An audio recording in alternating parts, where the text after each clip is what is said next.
Bendito seja Deus, bendito seja o Senhor nosso Deus para todo sempre. Vamos abrir as nossas Bíblias, irmãos, mais uma vez no Evangelho de João, desta feita no capítulo de número 12.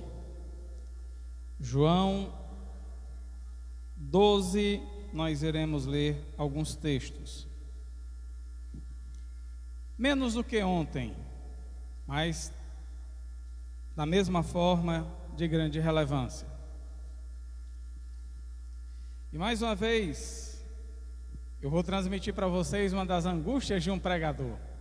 Toda vez que a gente lê um texto muito grande, a gente fica tão angustiado e ansioso para tentar passar tudo que a gente às vezes se perde no caminho e acaba não passando muito do que tinha sido programado. Então a gente, como pregador, tem que ser assim um tanto quanto vigilante para não deixar que a emoção do momento, que os nossos anseios superem o direcionamento do Espírito para que a gente possa trazer a luz que a igreja precisa ouvir naquele momento. Que possamos estar atentos, irmãos, a esta mensagem desta tarde. E não digo só a esta, mas a cada palavra que é proferida da boca de todos os pregadores, de toda a oração levantada aqui pelos irmãos que estão elevando as orações a Deus, porque cada uma destas ações, irmãos, e destas expressões tem poder de trazer edificação às nossas vidas, tem poder de consolar os nossos corações, tem poder de fortalecer as nossas vidas ainda mais em Cristo Jesus. Então vamos lá, capítulo 12 de João, do verso 20 até o verso de número 32, está assim escrito: Ora, havia alguns gregos entre os que tinham subido a adorar no dia da festa. Estes, pois, dirigiram-se a Filipe, que era de Betsaida da Galileia, e rogaram-lhe dizendo: Senhor, queríamos ver a Jesus. Filipe foi dizê-lo a André, e então André e Filipe o disseram a Jesus. E Jesus lhe respondeu dizendo: É chegada a hora em que o Filho do Homem há de ser glorificado. Na verdade vos digo que se o grão de trigo caindo na terra não morrer, fica ele só, mas se morrer, dá muito fruto. Quem ama a sua vida, perdê-la-á, e quem neste mundo odeia a sua vida, guardá-la-á para a vida eterna. Se alguém me serve, siga-me. Que coisa maravilhosa! Se alguém me serve, siga-me. Este texto é pleno, quer dizer absolutamente tudo. No que Jesus disser que a gente deve seguir, a gente deve seguir. E onde eu estiver, ali estará também o meu servo. Que privilégio! E se alguém me servir, meu Pai o honrará. Glória a Deus por isso. Agora, a minha alma está perturbada. E que direi eu? Pai, salva-me desta hora. Mas para isto vim a esta hora. Pai, glorifica o teu nome. Então veio uma voz do céu que dizia: Já o tenho glorificado, e outra vez o glorificarei. Ora, a multidão que ali estava e que a ouvira dizia que havia sido um trovão, outros diziam: um anjo lhe falou. Respondeu Jesus e disse: Não veio esta voz por amor de mim, mas por amor de vós. Os irmãos podem sentar neste momento.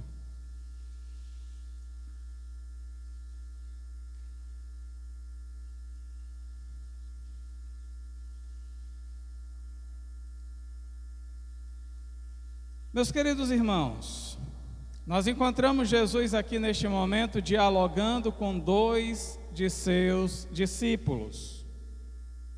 Esse diálogo culminou mais uma vez com a informação de que Jesus pagaria um preço, deveria morrer pelos pecados, da humanidade deveria se oferecer em sacrifício vivo a Deus para resgatar todos aqueles que estão neste mundo.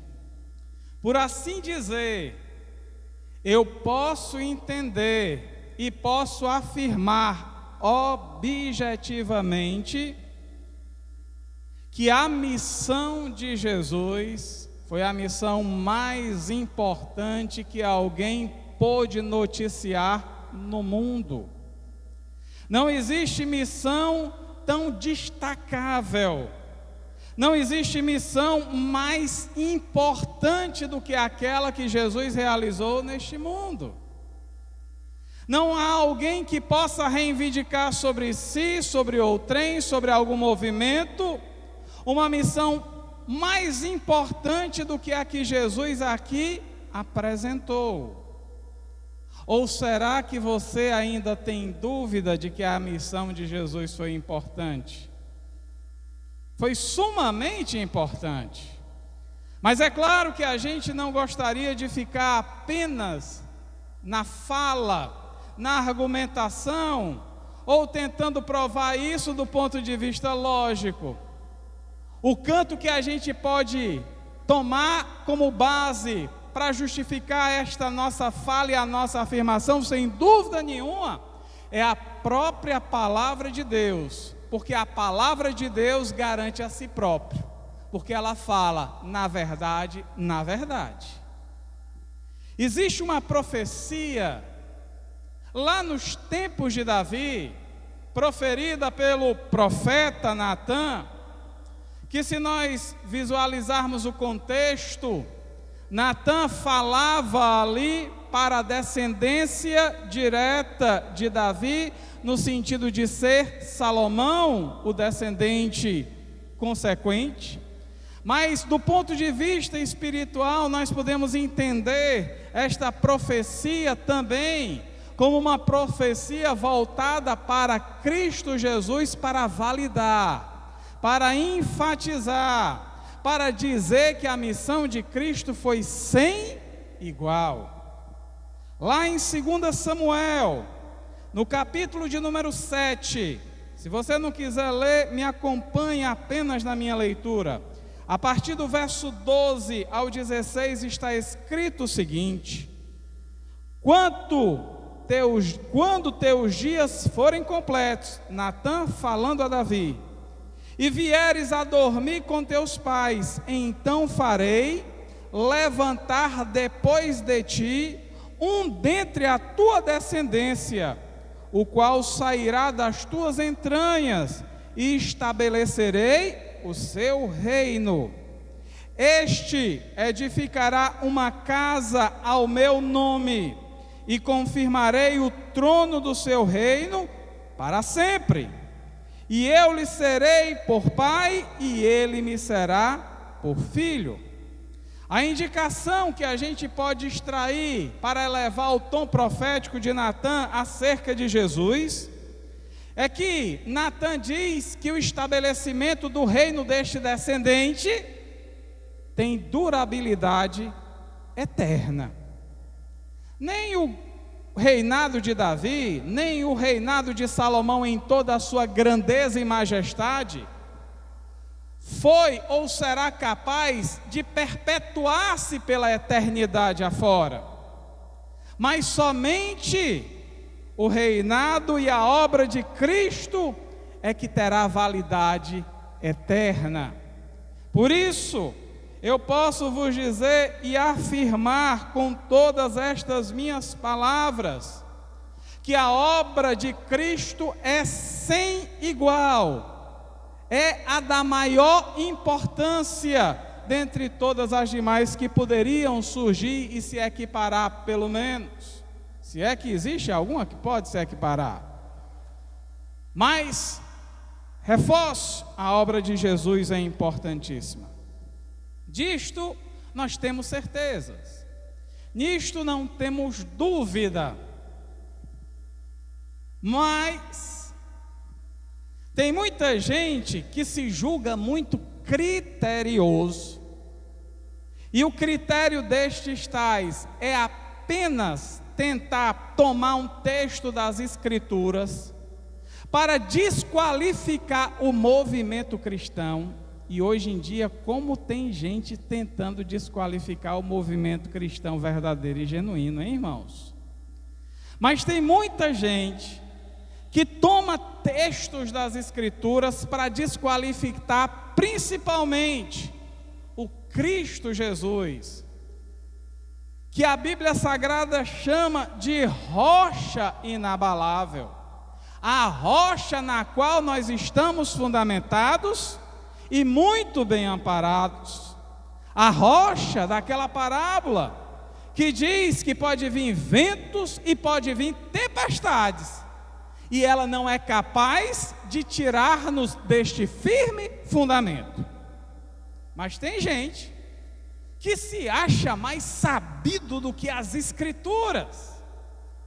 Tem gente que se acha mais sabido do que Deus e do que o próprio Cristo, e tenta escacavinhar determinadas falas do próprio Senhor para desqualificá-lo, e assim tentar desabonar o movimento consequente que ele produziu.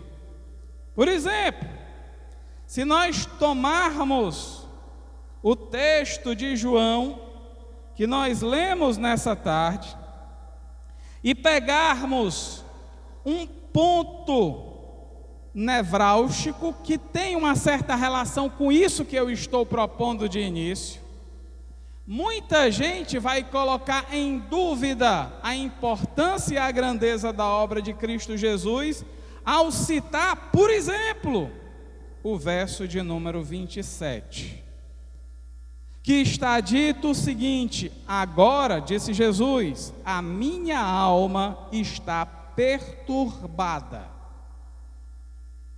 Esta perturbação de alma, obviamente, tem uma explicação espiritual, uma explicação coerente, mas tem muita gente que pega essa perturbação de alma e associa a angústia de Jesus lá no Getsêmani, que mais uma vez retorna com uma afirmação muito semelhante e muito parecida, dizendo: a minha alma está cheia de tristeza.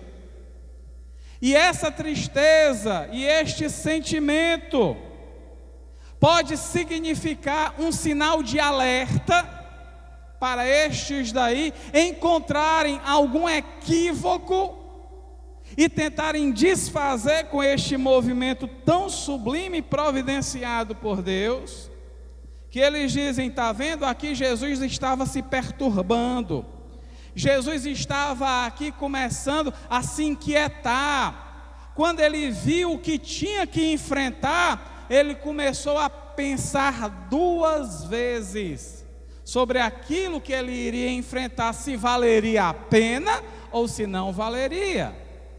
Começam a criar hipóteses, muitas vezes completamente distoantes com o que está escrito nas Escrituras, mas o fazem porque querem desqualificar o bem do Evangelho. E para complementar, citam ainda um texto muito conhecido por nós, no qual Jesus, em oração ainda no Getsêmani, diz: Pai, se possível for, passa de mim este cálice. Ou seja, para estes céticos do cristianismo, críticos do cristianismo, como se eles não tivessem nenhum problema espiritual neles próprios, tentam interpretar esta situação de Jesus como uma tentativa de Jesus fugir daquilo que foi preparado para ele realizar. Para ele, Jesus chegou nesse momento a pensar em desistir. Neste momento, essas pessoas enfatizam e dizem aqui o seguinte: Jesus sentiu drama realmente e quis se afastar, quis sair, não quis ir mais adiante.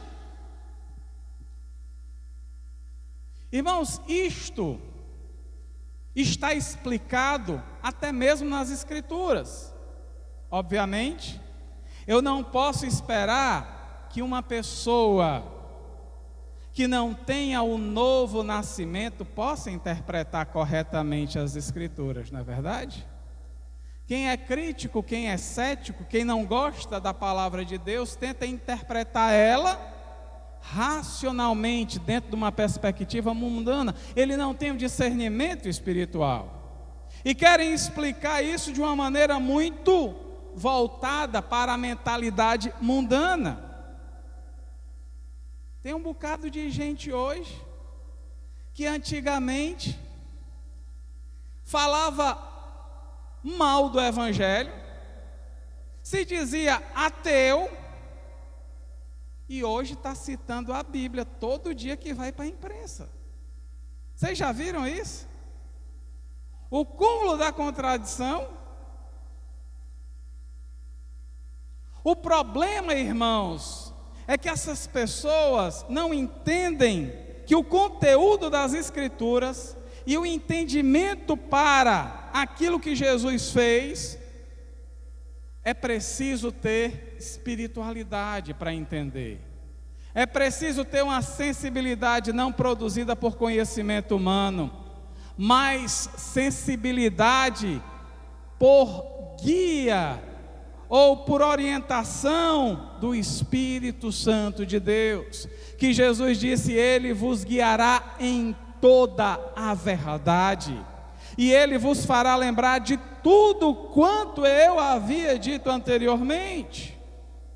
No texto, a Bíblia Sagrada diz que Jesus de fato proferiu esta sentença, pedindo ao Pai que, se possível, passasse dele este cálice, ou seja, ele estava naquele momento prestes a provar de alguma coisa, por isso que existe o termo cálice. O cálice é um dos instrumentos ou um dos elementos que a gente pode provar alguma coisa. Simbolicamente, Jesus usou o cálice para dizer que aquilo era o que estava atormentando ele naquele momento. Uma linguagem simbólica, não é uma linguagem padrão para definir aquilo como algo caótico, ruim, negativo, não. A Bíblia Sagrada diz que o cálice da ceia do Senhor é uma bênção. E quando a gente ceia, a gente toma do cálice do Senhor, comemorando, rememorando a morte do Senhor, como diz Paulo, até que Ele venha.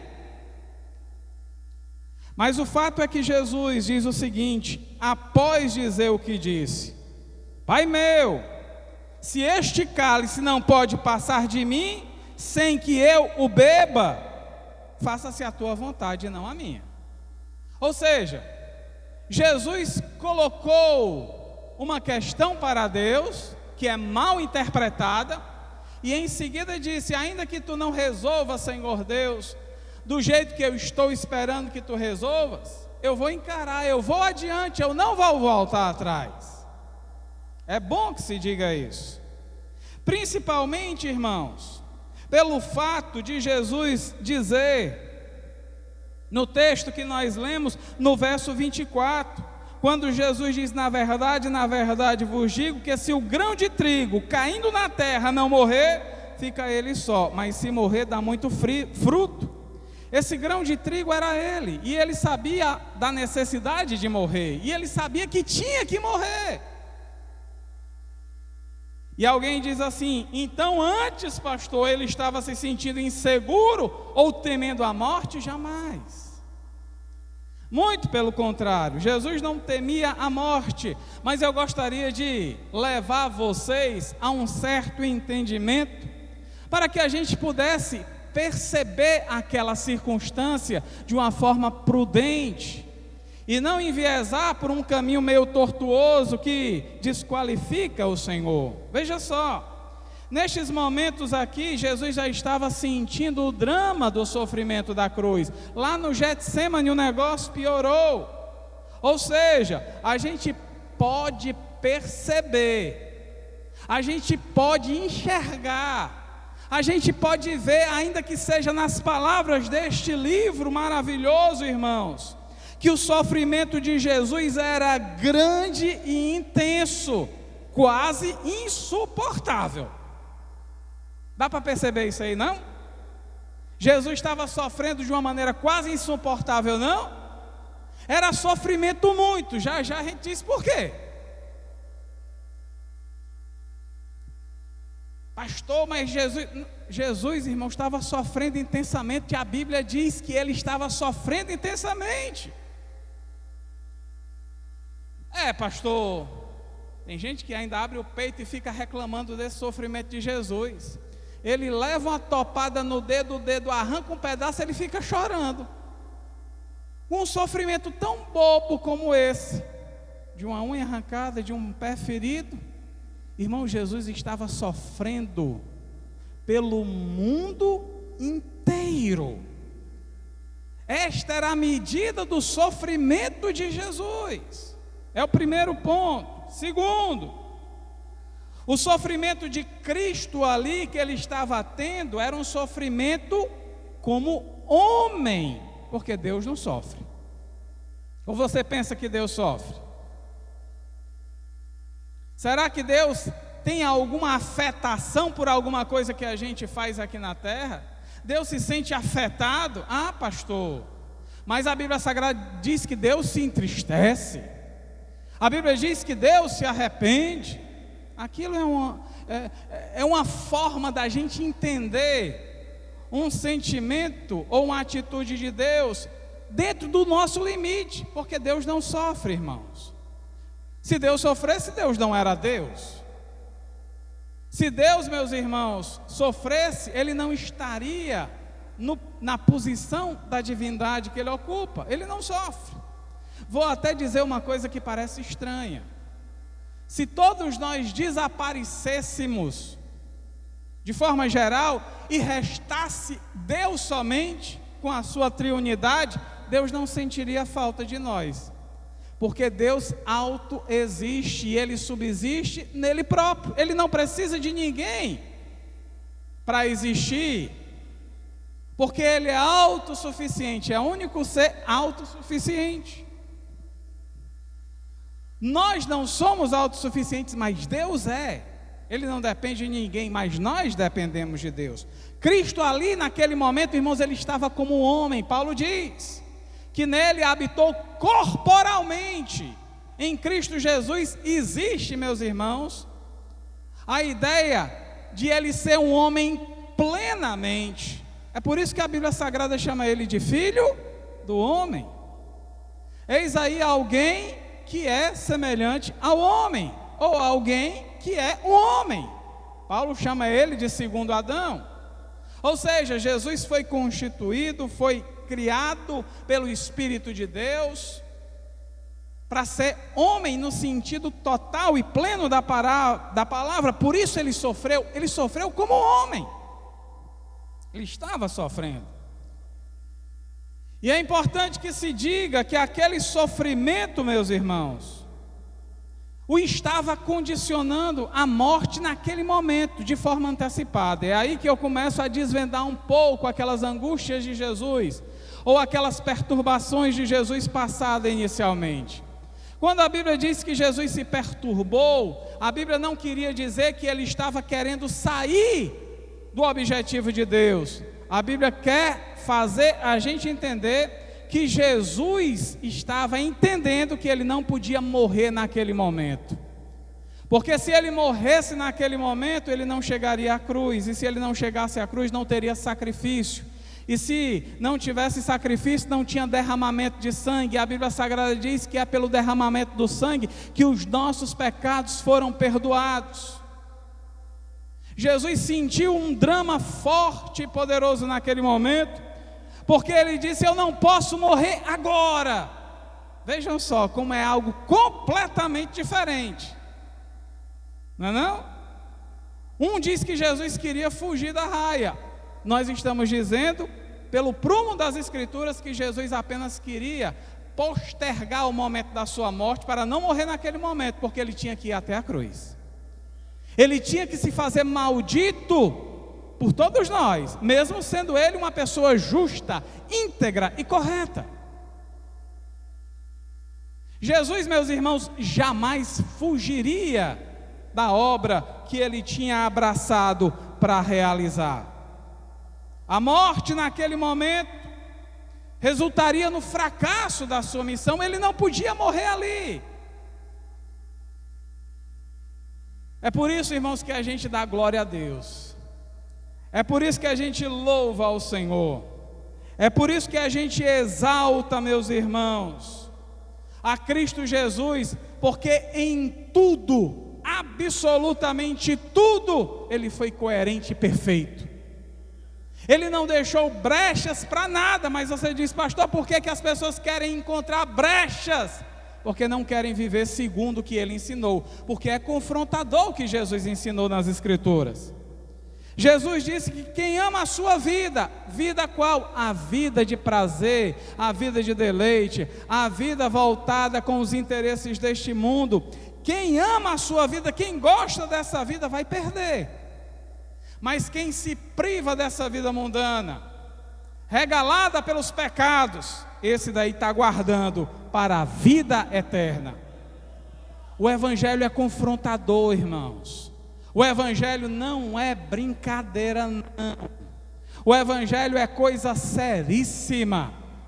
Quando você levanta o estandarte do Evangelho, você está dizendo: eu sou um soldado de Cristo. Se preciso for, eu vou até a cruz para pagar o preço como o meu Senhor pagou. Quando você levanta a espada da verdade, você diz para todo mundo: eu vou defender esta palavra. Não que a palavra precise de defesa, mas obviamente o discípulo não pode ficar calado diante de injustiças. O discípulo não pode ficar calado diante de pecados. O discípulo não pode deixar de pregar o Evangelho, irmãos, porque ele tem a palavra da verdade em suas mãos. E assim como Cristo pregou e anunciou a verdade, nós vamos anunciar a verdade até que Cristo volte. Até o dia de Cristo voltar. Chegaram para Moody e disseram: Moody, Cristo vai voltar daqui a pouquinho, o que é que você vai fazer? Eu vou sair como um desesperado pregando a palavra de Deus, para ver se alguém se salva e pega este momento de arrebatamento. A gente tem que pregar a palavra, irmãos. Temos que pregar a palavra, porque o preço foi alto. A gente vai ver mais na frente. O preço foi alto. Se nominar como soldado de Cristo é uma grande responsabilidade. Não estamos aqui para brincar, não, irmãos. Não estamos aqui para nos alinhar com as ideologias do mundo, não. Não estamos aqui para estar como alguém que está se vinculando a interesses desta vida, não. Nós estamos aqui, meus irmãos, para nos unir ainda mais a Cristo Jesus e sermos testemunhas da sua palavra. Fazer como Pedro disse: nós vivemos neste mundo como peregrinos e forasteiros. A gente pode não estar vinculado a este mundo, mas a gente vai anunciar Cristo Jesus para este mundo. Por quê, pastor? Porque até os opressores da igreja do Senhor precisam de salvação. Até os que nos perseguem precisam de salvação. Até aqueles que não gostam de nós precisam de salvação. E o crente vai pregar a palavra de Deus para ele, custe o que custar. Jesus disse: na verdade vos digo, que se o grão de trigo caindo na terra não morrer, fica ele só, mas se morrer, dá muito fruto. Olha, irmãos, que maravilha esta simbologia empregada pelo Senhor neste momento. Jesus disse que ele era o grão de trigo. Ele faz uma ilustração muito brevemente aqui no verso de número 24, para dizer como o grão de trigo ele deveria cair na terra e morrer. Porém, a morte deste grão de trigo, segundo uma lógica natural, não morreria e ficaria isolado. Ele morreria, mas geraria fruto. Obviamente Jesus aqui não está falando da planta. Se fosse falar da planta, ele falava de todo o seu crescimento. Não há menção ao crescimento. Ele fala: depois de morrer, há muito fruto. ele tira essa parte da ilustração para ilustrar exatamente a realidade dele. Ele morre, mas mesmo assim a morte dele gera frutos. Quem já imaginou, irmãos, uma pessoa que morre ter como consequência frutos da sua morte? Ninguém. Não dá para imaginar que mesmo a pessoa em morte consiga gerar frutos, ainda que esteja morto. Ah, pastor, mas eu conheço muita gente que morreu e que os familiares conservaram a memória. Não tem nada a ver com isso daí. Você guardar a memória das pessoas que foram queridas e amadas é maravilhoso, é muito bom. Mas o que Jesus está falando é de algo mais compromissor. Jesus está falando de algo mais vinculativo, mais apegado às coisas espirituais e principalmente com as coisas de Deus. Jesus se utiliza, meus irmãos, do grão de trigo, porque o grão de trigo era a semente mais usada naquele momento. E além de ser a semente mais usada para a agricultura, para o cultivo, era a semente que resultava num fruto de maior consumo. Todos nós sabemos, não é não? O trigo gera o quê? Gera o pão. E a gente tem um ditado hoje muito voltado para essa realidade, porque quando a gente sai para trabalhar, a gente diz que vai ganhar o pão de cada dia. O pão virou sinônimo, meus irmãos, de suprimento. O pão ganhou uma significação de manutenção da vida. O pão, meus irmãos, tem e transmite a ideia de subsistência. Agora, tudo isso é muito bom a gente falar, mas não pode jamais deixar de mencionar é que tudo isso só é verdade se tudo isso for mantido pela providência de Deus. Porque o que Jesus estava querendo dizer era exatamente isso, que o trigo só tem alguma razão de ser para gerar fruto se for algo provindo e providenciado por Deus. Para a gente começar a entender um pouco, vocês se lembram que lá na antiguidade, no tempo de Faraó, quando um jovem foi desprezado pelos seus irmãos mais velhos, colocado na prisão, jogado lá na masmorra, lá no fundo da prisão, esquecido de todos, foi esse jovenzinho que foi chamado por Faraó para interpretar o sonho que ele estava tendo e o estava perturbando. E a Bíblia Sagrada diz que quando o Faraó ouviu a interpretação de José, alegrou-se e confiou a ele os celeiros dos trigos e dos grãos do Egito. E sabe o que é que isso ocasionou, meus irmãos? O suprimento do Egito, o suprimento de Jacó e de sua família, e o suprimento de todas as nações que estavam ao redor do Egito, que estavam padecendo por causa daquela seca. Mas não foi por causa de Faraó, não foi por causa de José também não, irmãos, foi porque Deus providenciou o recurso para aquele povo não morrer. E isso foi colocado à tona para que a gente veja, quando Deus providencia, Ele providencia para que haja vida. Deus providenciou o pão, Deus providenciou o trigo para que a vida continuasse a existir, e usou um dos seus servos para providenciar isto. Outro fato interessante que diz respeito a ocasiões como esta, a Bíblia Sagrada diz que Jesus, em 2 momentos, multiplicou o quê? Pães e peixes. Mas eu vou me limitar aos pães. Os pães, meus irmãos, saciaram milhares de homens, milhares de mulheres e milhares de crianças.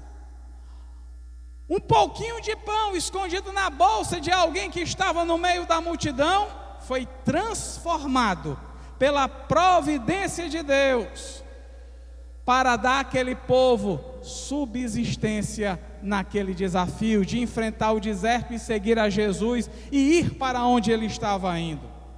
Deus providenciou mais uma vez o pão para dar a vida àquele povo.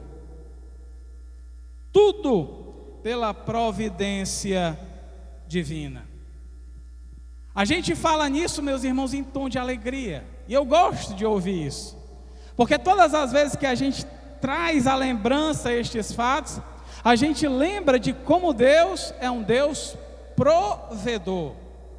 Se a gente tem promessa de Deus, irmãos, lembre-se disso. Se você tem uma promessa de Deus, pode ser qualquer promessa, eu não estou limitando apenas a coisas materiais, não. Mas se nós temos promessas de Deus, Deus é provedor. É Ele quem providencia para você aquilo que você precisa. Pastor, eu estou mal espiritualmente. Deus é teu provedor. Esqueceu disso? Pastor, eu não estou conseguindo orar muito bem, não estou me... Deus é teu provedor e Ele te encaminha pela oração. Mas pastor, eu não entendo. Coloque-se debaixo da mão do Altíssimo, que Ele vai te encaminhar. Não tem muita coisa não, meus irmãos, é cair aos pés de Jesus e deixar Ele operar, que Ele opera. Eu não preciso dizer o beabá para você não, que é simples, a Bíblia diz: ajoelha-te, prostra-te do Altíssimo, te humilha e acabou-se, Ele faz a obra. Pastor, não tem nada na minha despensa, o Senhor é teu provedor. Ele dará aquilo que precisa. Agora, irmãos, vejam só como é o inimigo. O inimigo, ele pega destas maravilhas de Deus para dar algumas invertidas no conceito que está posto nas Escrituras, para tentar desabonar a quem quer que seja que o serve. Satanás quis pegar Jesus e, digamos assim, enganar Jesus através do pão para o enganar. Vocês lembram disso? 40 dias no deserto, sol quente, irmão. Pensa aí. 40 dias no deserto. 40, estão ouvindo direitinho? 40 dias no deserto. Sem comer, sem beber. 40 dias. Tem gente que está fazendo jejum aqui, está chovendo, está um clima mais ameno. Quando chega no final do jejum, está se tremendo todinho. Mas Jesus, 40 dias no deserto escaldante. 40 dias. Satanás disse: é hoje. Eu vou pegar ele na promessa de Deus. Para complementar, a Bíblia Sagrada diz que por alguma razão ele soube que Jesus estava com fome. Depois de Jesus ter realizado aquilo que ele tinha para realizar, diz a Bíblia, teve fome. E aí Satanás chega, é agora. Jesus, rapaz. Aliás, ele não chegou com rapaz não, né? Jesus, camarada. É assim, viu? Preste atenção. Jesus, camarada. Não tem uma promessa de Deus para você que se tu quiser pão, Deus te dá. Olha aqui essas pedras, pedra bonita, rapaz. Imagine ela no formato de pão. Manda Deus transformar ela em pão e aí tu sacia a tua fome. Olha a preocupação do sujeito. Olha aí a preocupação, irmão. Eu vou dizer, Satanás, quando não vem, manda os seus, viu? Hoje está cheio, mas está cheio mesmo. Vai, Jesus, manda Ele transformar essas... Jesus disse, espera lá. nem só de pão viverá o homem, mas de toda palavra que sai da boca de Deus. Sabe o que Jesus estava dizendo ali? Ele estava dizendo o seguinte: eu estou com fome, mas se Deus quiser me manter ainda mais 40 dias sem comer, eu vou viver, porque Deus vai me manter. E eu não vou ficar com receio ou com medo disso não, porque sei que Deus vai providenciar, porque Deus é o Deus providenciador. Irmãos, eu vou dizer, isso é o efeito tremendo do jejum. É por isso que a Bíblia Sagrada diz que demônio só se expele com muito jejum. Demônio já devia aprender, irmãos, que com crente em jejum não pode se mexer, porque se mexer com crente com jejum, ele vai, meus irmãos, receber uma ferroada na testa e vai voltar para o inferno chorando, porque o poder que emana dele, meus irmãos, emana da consagração que chegou ao trono de Deus. E quando a consagração chega no trono de Deus, meus irmãos, não há demônio que suporte um crente com a unção de Deus. Tem poder, irmãos, tem poder. Não brinque com crente não, que crente com poder, autoridade aqui na terra, sim. Aleluia, aleluia. E é bom, irmãos, que Jesus pega essas coisas tudo e traz umas ilustrações que são fascinantes também. Jesus, vendo esses contextos todos, Jesus chega em um determinado momento e diz: é o seguinte, eu sou o pão da vida. Eu sou o pão da vida. Ótimo, glória a Deus por isso. Pessoas, depois da multiplicação dos pães, chegaram para Jesus e disseram assim: Senhor, a gente quer um sinal, para que a gente creia ainda mais em Ti. Irmãos, para que sinal maior e melhor do que a multiplicação de pães? Era lá, 5 pães e 3 peixinhos, de 2 peixinhos. De 5 pães aí uma multidão, irmãos, comeu que se esbaldou. Comeu, meus irmãos, que sobrou, diz a Bíblia Sagrada. Tinha gente lá que não comia no pratozinho normal não, né? Era um negócio mais amplo. O sujeito comeu, meus irmãos, e disse: tá bom, que eu não aguento mais não. E ainda foram perguntar para Jesus: Senhor, dai-nos um sinal, mostra-nos aí quem és, para que a gente creia em Ti. Meus irmãos, que dificuldade das pessoas de crer em Jesus. Jesus já fez tanto e já disse tanto para elas, e disse hoje para muita gente também. Hoje em dia a gente vive um problema de falta de entendimento nos crentes de uma forma geral. Aquele problema de falta de discernimento dos tempos, dos momentos, das estratégias malignas. Hoje, irmãos, o diabo está cercando o mundo porque o governo do anticristo está prestes a se realizar. E o mundo, meus irmãos, está sendo entregue nas mãos do maligno. E a igreja tem que entender toda essa situação. E obviamente que a gente não vai para o debate para lutar por governos políticos, mas a igreja tem que continuar sendo este poder espiritual de Deus aqui na terra. Esta manifestação de poder para pregar o evangelho. Eu não quero muita coisa não. Irmãos, para mim o evangelho é algo tão poderoso, é tão superior a tantas outras coisas, que eu não preciso de outra coisa para convencer os outros de que eles estão errados e que a Bíblia está certa. Olhe, a filosofia, por exemplo, não é uma ciência. Tem gente que diz que filosofia é uma ciência. Não é uma ciência. Filosofia é simplesmente alguém que se dedica a refletir, a pensar, a ficar tentando entender as coisas. É um raciocínio, é uma elevação do pensamento. Muitos filósofos são bons, mas tem outros que misericórdia. Tem gente, meus irmãos, que dizem assim: a filosofia, por assim fazer, ela está buscando a verdade. E sabe qual é o grande diferencial da filosofia? É que ela nunca vai achar a verdade, porque ela mesma diz que ela nunca vai encontrar, ela está sempre buscando. Desde os tempos de Sócrates, Platão e Aristóteles, está lá. A filosofia truando pelas gerações e gerações. E ninguém encontra a verdade. Não, mas é porque a sociedade se altera e muda. Engraçado um negócio desse.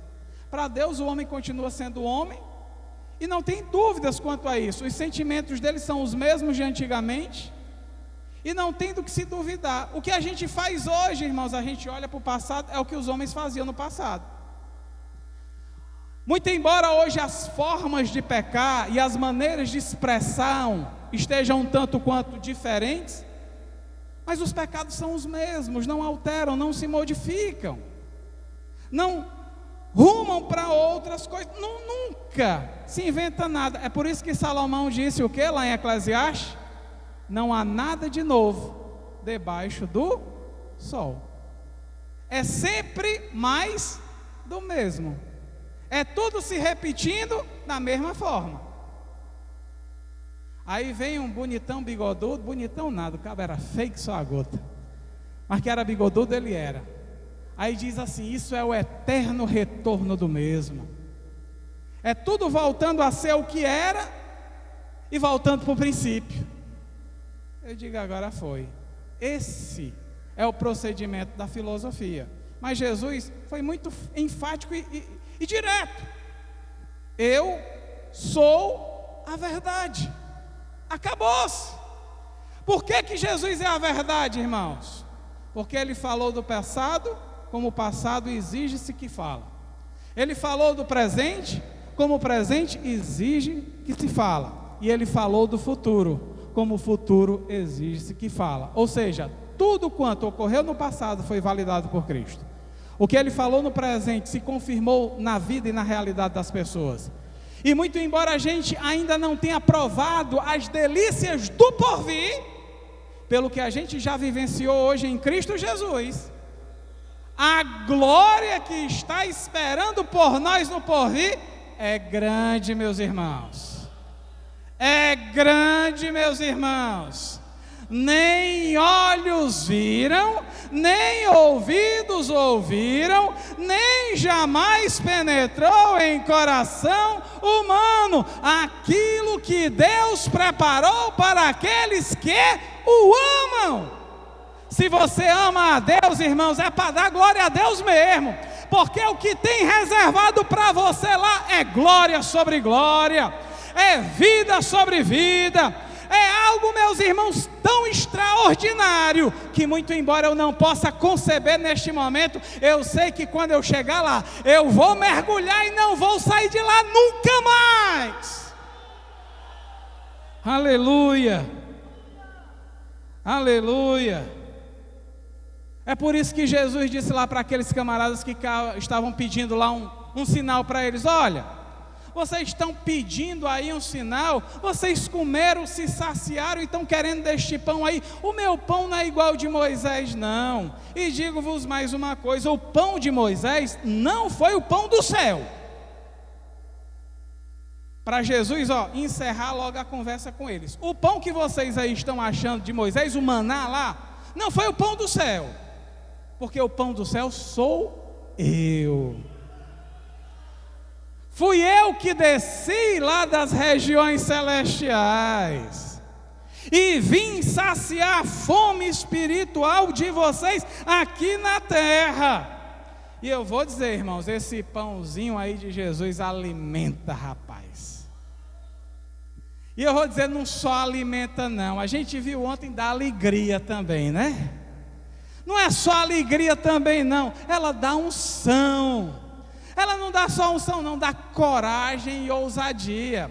Aliás, o crente fica tão revestido de tantas coisas tremendas e maravilhosas que parecem loucura para o mundo, que mesmo na dificuldade, na aflição, o crente se alegra. Diz a Bíblia que pegaram João e Tiago lá na igreja primitiva. Vamos usar um linguajar bem cearense, né? Descer a sola neles. Coitadinho lá dos apóstolos. Foi peia, irmãos. Os homens lá pegaram lá os dois apóstolos e vejam só.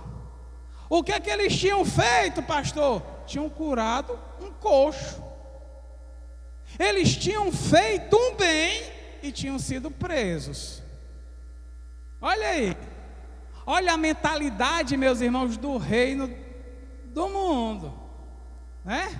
Eles tinham feito um bem para uma pessoa que nem o Estado romano foi capaz de acolher, que nem as autoridades judaicas tiveram a preocupação de pelo menos dar uma assistência. Nenhum sacerdote chegou lá e disse: rapaz, vamos dar uma cadeira de roda para ele. Não tinha diácono não, viu, irmão Ayrton, lá naquela época. Era diferente dos diáconos da nossa igreja, que se preocupa com os irmãos. Eles não se preocupavam não, estavam nem aí, estava jogado lá na porta de Formosa. E o grande contraponto é aí, o cara numa necessidade extremamente delicada, debaixo da porta de Formosa. Que cena triste, né, irmão? A porta de Formosa. O nome Formosa indica alguma coisa para você? Parece que é uma coisa bem, arquitetonicamente falando, bonita e bela. Na porta de Formosa estava ali um pobre coitado jogado, sujando a imagem. Poderia alguém pensar, uma arquitetura bela com a situação daquela dali. Mas, irmãos, com Deus a história muda. A história com o Senhor muda. Pedro foi lá junto com João, eu disse Tiago, mas é Pedro e João. Foram lá e ordenaram ao coxo que se levantasse em nome de quem? De Jesus. Porque Jesus, irmãos, a gente sabe que dá vida espiritual, mas Jesus ressuscita também morto, não é verdade? Filho da viúva de Naim, Lázaro, a Tabita, Dorcas, que Pedro ressuscitou, pelo nome de Jesus, foi ressuscitado. Mas Cristo também é aquele que age de forma parcial. Qual era o problema do coxo? Faltava vida nas pernas. Aí Jesus disse: espera aí, está faltando? Tá, pois receba vida nas suas pernas agora. Meus irmãos, aquele homem de um salto só, e eu fico imaginando a alegria daquele homem, saiu daquela situação e entrou templo adentro glorificando ao Senhor nosso Deus. Fizeram um bem a este homem, no final estavam presos, foram açoitados. E o que a Bíblia Sagrada diz? A loucura. Como assim, pastor? A loucura é, irmão, quando você vê uma coisa completamente estranha do mundo, as pessoas dizem: rapaz, isso é coisa de crente. Não é não? Como assim, pastor? Ainda não entendi. Os crentes, irmãos, tinham apanhado, tinham sido julgados pelos sacerdotes, tinha sido dito para eles que eles parassem de pregar o nome de Jesus, mas eles saíram alegres e jubilantes, dando glória a Deus pelo fato de eles terem podido sofrer pelo nome de Jesus. Meus irmãos, que pão eficiente, hein? Que poder maravilhoso é esse que a gente recebe da parte de Cristo Jesus. Pois bem, esse pão da vida que Ele diz ser Ele, este pão pelo qual a gente rege as nossas vidas. E digo mais, concluindo lá a ilustração do grão de trigo: a morte gerou frutos, ou seja, Jesus disse que quando ele morresse geraria frutos, ou seja, a frutificação foi algo decorrente da sua morte, e a perpetuação dessa frutificação ainda existe. Ontem eu falei que a oração de Jesus ainda ecoa nos ouvidos de Deus, não é? E eu vou dizer hoje algo diferente, mas complementando ainda mais aquilo que a gente começou. A frutificação da morte de Jesus ainda continua ocorrendo ainda hoje. A Bíblia Sagrada nos diz, meus irmãos, que o Espírito de Deus ainda continua levando as pessoas ao convencimento de Cristo Jesus, para poderem fazer confissão de fé e aceitar o bom nome de Jesus como Salvador pessoal. É por isso que a gente está aqui, Porque se essa palavra não tivesse se perpetuado até hoje, a gente não estaria aqui. Mas hoje estamos aqui porque ela se perpetuou ao longo dos anos e chegou até nós e frutificou e alcançou as nossas vidas e nos deu satisfação de estarmos aqui. Aí alguém diz: ah, pastor, mas isso daí é muito comum de acontecer em qualquer movimento. Isso acontece em qualquer rebento religioso, rebento ideológico. Olhe, até hoje ainda existem pessoas defendendo coisas do passado. Religiões que começaram no passado, que ainda tem muita gente hoje adepta, multidões. Tem muita gente que teorizou uma ideologia no passado e hoje ainda tem gente que defende essa ideologia com unhas e dentes. Heresias que foram criadas no passado ainda estão hoje presentes, então elas se frutificaram, se perpetuaram também. Então não existe diferença entre uma coisa e outra. Como não? Estão pensando que estão falando de qualquer nome, hein, irmãos? Ele está falando do nome de Jesus. Qual é a diferença então, pastor, entre ele e essas coisinhas aqui? É porque a frutificação, meus irmãos, no nome de Jesus, gera a vida eterna. Esses outros movimentos aqui, morreu, acabou. Não vai adiante. O que vai estar adiante, meus irmãos, é o Cristo glorificado, recebendo a honra e a glória pelos séculos dos séculos, onde corais e mais corais de todas as tribos, línguas e nações vão estar cantando: digno é o Cordeiro de receber a honra, a glória e o louvor, digno és de tomar o livro e abrir os selos, pois foste morto e com teu sangue compraste para Deus todos os povos, línguas e tribos. A diferença é a vida eterna. E essa vida eterna está pulsando aqui dentro do peito do crente, irmãos. Essa vida eterna está pulsando aqui dentro do crente. Ela é tão poderosa que faz com que o crente faça até mesmo o que ele não pode fazer. Pastor, o senhor faz o que não pode fazer? Eu tento, irmãos, eu tento. Mas eu não vou falar de mim não, porque é meio complicado você falar de si mesmo. Mas eu vou falar de alguém que foi noticiado pela história da igreja, que foi alguém que de fato fez muito mais do que eu podia. Houve um cidadão chamado, cidadão crente e piedoso, chamado David Brainerd. Um jovem que tinha no coração um desejo de servir a Deus com todas as forças da sua alma.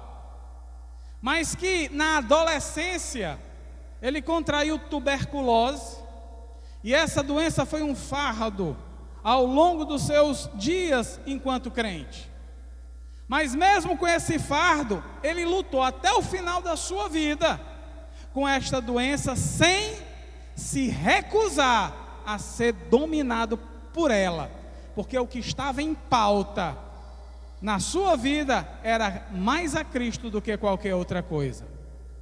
David Brainerd, ele é conhecido como missionário dos Peles Vermelhas. Ele pregou no século XVIII nos Estados Unidos para aqueles índios mais perigosos que já existiram naquele lugar, naquele país. E conta um certo relato de que estava ele indo angustiado pregar para estes indígenas, e os indígenas correndo por fora, escondidos para que ele não visse. E chegou um momento, dada a enfermidade, ele caiu prostrado, se ajoelhou e começou a orar, já cansado, fadigado. Ele andava muito a cavalo pelas florestas, pelas estradas. Ele era um verdadeiro missionário. E ele parou numa clareira e começou a orar, irmãos. Orar fervorosamente, enquanto que os índios, vendo aquela cena, começaram a confabular contra ele, dizendo: pronto, é agora que a gente pega esse sujeito, vamos matar ele e misturar com a nossa aguardentezinha. Aí, os índios gostavam de uma aguardente, né? E disseram: vamos botar ele aí na fornalha dessa aguardente, e a gente vai beber, porque aí a gente vai se sentir mais poderoso. Na mentalidade indígena, quando você supera um adversário com a morte e pratica a antropofagia, que é comer da carne do cara, ou você de alguma forma se beneficiar dela, você toma para si o poder dele. O problema, irmãos, é que David Brainerd era um sujeito bem pequenininho, pesava 35,5 kg. Era alguém que quando soprava nele, ele ficava assim meio desequilibrado. Mas os índios tinham essa mentalidade, e eles estavam tentados a fazer isso quando ouviram a oração daquele rapaz. E na oração ele clamava a Deus dizendo: Senhor, me ajuda a pregar para os índios, que eu possa levar a tua palavra e que eles possam se salvar. Obviamente não foi só isso, tinha muito mais, mas a oração dele foi tão penetrante naqueles índios que estavam ouvindo, que eles desistiram e foram embora. No outro dia, aquele jovem chegou numa das tribos dos Peles Vermelhos e pregou ali. Quando chegou, ninguém o recepcionou, ninguém deu boas-vindas, simplesmente ele chegou e os índios o rodearam. E ele, sem ficar com medo, porque ele sabia que Jesus é que tinha mandado ele lá, disse: só tem uma coisa, eu pregar aqui. Abriu no capítulo 53 de Isaías e mandou ver. Foi pregação acerca do nome de Jesus e do bem que Jesus tinha feito para com eles. E enquanto ele pregava, Jonathan Edwards relata isso no seu livro biográfico e diz que os índios começaram a chorar, começaram a prantear, começaram a ficar compungidos em seus corações, porque entenderam, meus irmãos, que Jesus tinha feito grandes coisas por ele, e aquele jovem tinha sido instrumento dele para levá-los o conhecimento àqueles índios. Meus irmãos, quando Deus providencia, abre portas, os crentes pregam até para os índios, mas tem muitos homens que não querem ver os índios salvos e fecham as portas do evangelho, impedindo que os índios sejam salvos pela graça de Deus. E eu vou dizer, os antropólogos gostam disso. Os antropólogos dizem: não, os índios têm que continuar a serem o que serem, eles têm que ser respeitados na cultura deles. Grande falácia. Porque, meus irmãos, os índios são como qualquer um de nós, seres humanos, criaturas de Deus que carecem da providência de Deus na vida deles.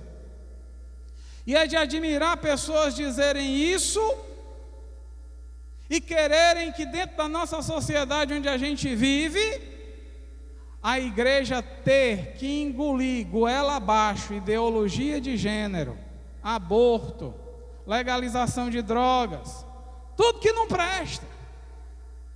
Irmãos, todo mundo de uma vertente que não é dentro do contexto cristão está querendo impor à igreja. Amanhã eu vou falar mais sobre isso. Querendo colocar a igreja na parede e dizer o seguinte: ou você obedece, ou você vai sofrer as penas pela desobediência civil. Eu só posso me lembrar de uma coisa: mais vale a pena obedecer a Deus do que aos homens. Mais vale a pena sofrer pelo nome de Cristo do que ceder a um bocado de homens sem rumo e sem destino, condenados para o inferno. Nós vamos manter a posição cristã, sabe por quê, irmãos? Porque se nós mantivermos a nossa posição, nós estaremos com as portas abertas para que quem quer que seja alcance a salvação. Se a gente ceder daquilo que a gente acredita, as pessoas vão achar que o cristianismo que a gente vive é balela, é coisa insignificante, é coisa sem sentido e sem lógica. Mas o nosso cristianismo tem como centro Jesus, meus irmãos, aquele que nasceu em Nazaré, que muitos diziam que não saía nada de bom de Nazaré, mas saiu sim. O Deus encarnado se fez homem e habitou entre nós, cheio de graça e de verdade, e nós vimos a sua glória como a glória do unigênito do Pai. Ele estava ali, meus irmãos, ele estava ali, e ele impactou as nossas vidas para nós sermos quem nós somos. E eu vos digo, crente, não perca a coragem em Cristo Jesus, não. Crente, não fique com medo do que pode vir, não. Eu sei que o negócio está tenebroso, mas a luz divina está dentro do nosso coração e ilumina qualquer cenário. Só digo uma coisa, não pegue lá, meus irmãos, o candeeiro e queira colocar debaixo da mesa, não. Coloque em cima da mesa para que todos vejam e vejam de fato quem é. É assim, irmãos, que a gente tem que tratar as coisas de Deus. Aliás, o apóstolo Paulo, eu estou terminando, aguente um pouquinho mais aí. Deus tem um pouquinho mais para você nessa tarde. Paulo, lá no primeiro livro aos Coríntios, ou na primeira epístola aos Coríntios, no capítulo 3, Paulo diz assim, no verso 9: porque nós somos cooperadores de Deus, vós sois lavouras de Deus e edifício de Deus. Lá em 1 Coríntios 6, 20, Paulo complementa aquilo que nós estamos dizendo e diz o seguinte: porque fostes comprados por bom preço, glorificai, pois, a Deus no vosso corpo e no vosso espírito, os quais pertencem a Deus. O que é da gente não é nosso, é de Deus. E se não é da gente, por bom preço nós fomos comprados. E se fomos comprados para Deus, existe uma finalidade, qual seja? Ser lavoura de Deus. O que é ser lavoura de Deus, pastor? É ser, meus irmãos, algo ou alguém que se predispõe à ação de Deus sem relutância. A lavoura na agricultura significa simplesmente uma prática de cultivo da terra. Preste atenção. A lavoura, lavrar a terra, significa cultivar a terra.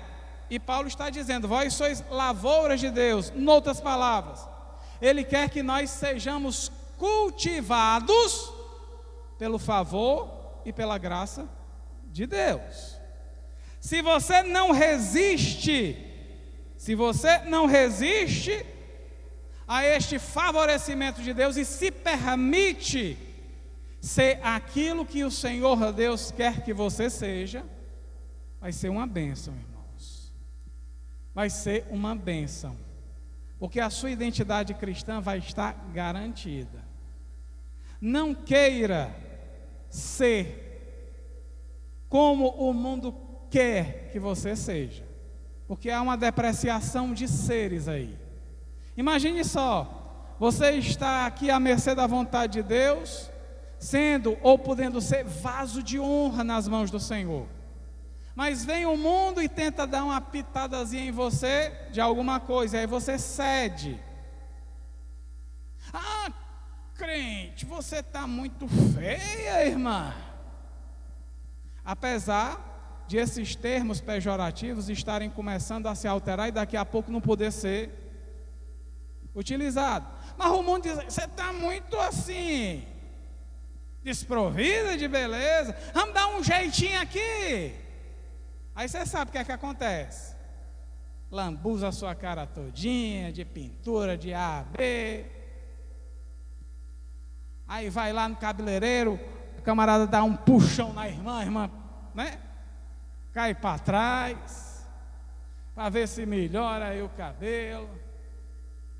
O irmão está se sentindo meio assim para baixo, vai para a academia para ficar, né? Meio fortão. Tudo, não estou dizendo que determinadas coisas por conta da saúde não pode ser feita, né? Uma atividade física pode, não estou dizendo. Mas tem gente que por força da vaidade, imposição mundana e das regras que o mundo impõe, cede, irmão. Irmão, quero dizer para o mundo aí, eu posso ficar baixinho, careca, barrigudo, mas se eu for crente eu não vou me ofender com isso. Mas você, será que vai? Tem irmã que olha no espelho, não gosto do que eu sou, mas foi como Deus quis que você fosse. Irmãos, Deus nos fez segundo o seu querer e segundo o seu propósito, e nos reconquistou.